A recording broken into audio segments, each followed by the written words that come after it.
like Korean food? I love Korean food. Well, you're in luck because what we're gonna make is kimchijeon, and basically it's a kimchi pancake, and it's one of the staple dishes that is typically eaten as an accompaniment with Korean meals, and it's a very popular dish here in Hawaii. So, to start with, you're gonna dump all this stuff in and mix it up. That's easy. That's just regular flour. I'll take that. Okay. You got potato starch that's gonna go in there. What does a potato starch do? It adds with the pancake, but also it adds with the crispness. It keeps it crisp as opposed to just the flour. Potato starch is a pure starch. So in the same way that mochiko flour can make something really crisp when you're making that mochiko chicken, sort of same thing. Kimchi goes in. Oh, it's a lot of kimchi. Great. It is kimchijeon, right? And the green onions, just like straight this. In, boom. Salt. Salt. Kimchi juice. Kimchi juice. Yeah. So the kimchi juice, you just from the kimchi? Yeah, whatever's from the bottle, right? And then I'm putting a little bit of baking powder in. What does the baking powder do? It's gonna leaven it. It's gonna get just a little bit of airiness so that it's not quite so heavy. Now, Oh, okay. just like a regular pancake, hang on, there's one more ingredient. Like a regular pancake where you don't want to over mix it, you just want to incorporate it. It's okay if there's little lumps because if you work it too much, then the flour and the liquid in there will start to develop the protein and create gluten. And if you create too much gluten, which is caused by agitation, it will make the pancake tough. So just keep folding it until everything lightly comes together, and then we'll be good to go. So don't mix too much. Yeah, just keep folding it like that. That whole agitation you're doing is, here, I'll hold it for you. It's not good. Yeah, with that, just keep folding and letting it fold over. Fold it over, and fold it over, and fold it over. So it's okay if it's not really mixed good. Well, it's okay if there's a few lumps in there. Oh, okay. Let me just take a look at that real quick. May I? Yes.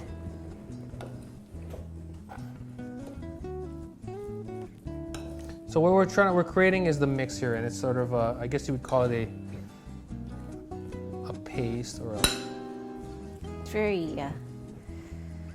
But see, I'm just trying to get it to come together. As soon as I see that it becomes, when all of the liquid is absorbed into the flour, then we're gonna stop.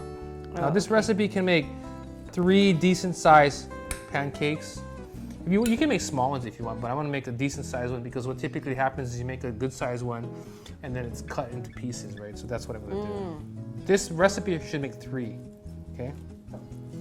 So we'll let's just see how it's come together. I didn't really mix it, right? Yeah. I just wanted all the liquid and the flour to become absorbed together. So I'm just gonna make it into 3 hypothetical batches, just so you can see that, right? Okay. Okay, now I have a pan here that I've heated, and it's on medium-high heat because I want this to cook slowly so I can kind of brown it and get it to cook through. If it's too high, it will burn. It'll brown too fast. Okay. Okay. So the first set will go in, and I'm using a Teflon pan, a non-stick pan. Okay. So I'm gonna put it in the pan here, right? Oh, so you don't have to.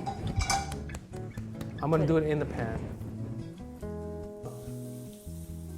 Are you trying to make it as thin as possible when you spread it? No, not as thin, just evenly laid out. Evenly laid out, and enough so that it still holds its shape together. And the heat is not too high, I noticed. Yeah, it's a medium-high heat, so it's enough to make the pancake sizzle, but not so much that it's like aggressively, fiercely Cooking. sizzling like you would do on a saute, right? It's a very relaxed sound. So we're gonna let it cook for 1.5 minutes, and then we're gonna flip it over, and then we're gonna let it cook for another 1.5 minutes, and then we're gonna flip it over one more time to crisp it even more while it's cooking through, and we'll finish it one more time.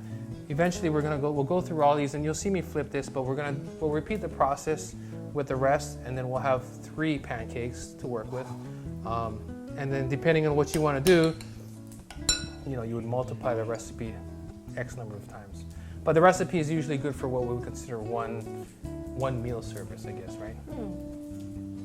Okay, so the bottom is nice and golden. You can see that it's setting.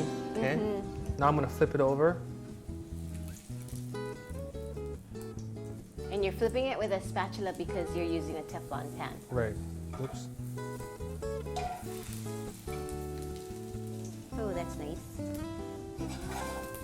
So it's already crisping and golden. The bottom's gonna crisp. It's still cooking through. I'm gonna do it one more. I'm still gonna do that one more time and flip it over. Okay. What is Really the good crisp. texture at the end? What should it be most similar to? I don't know if I could say similar to necessarily, but it would be, you know, you should have a really nice thin, crisp outside, nice shatter and bite, and then the inside should be very tender with the soft kimchi and with that pancake. You know. So is it like a frittata? No, because a frittata to me is thicker, and a frittata doesn't really have a crisp top and bottom, right? So I guess, I mean, if I were to say, like, you know, if you make a hash brown or hash where the top and bottom layer have crisp nicely, because this has the potato starch and it's got flour, so you're creating that crust, right? And the inside should be nice and tender. How do you know the inside's not raw? I think you gotta go by feel. Well, first I think if you follow the instructions and and you do it the fourth time, you should be fine. But you know, if this is your first time, what I would do is I would make one and I would cut one and test it. I mean, over time, when you do something with repetition, then you by judgment can tell. But in the beginnings, you may have to test one. So you can't tell just by looking at it? I can tell by looking at it. What are But you looking you for? might not be able to tell if you've never made this before. So what are you looking for? I'm looking for the golden crust on the top and the bottom, right? If I were to push into the center here, it shouldn't have any give. If it feels soft, it might be still raw. Okay. It should have a light sponge to it. Okay. Okay.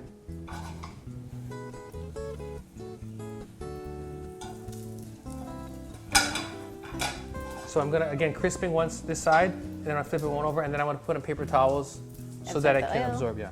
And then we're gonna repeat the process. As soon as this is done, we'll do it again and again, and we'll come back and we get to taste. Okay? Okay.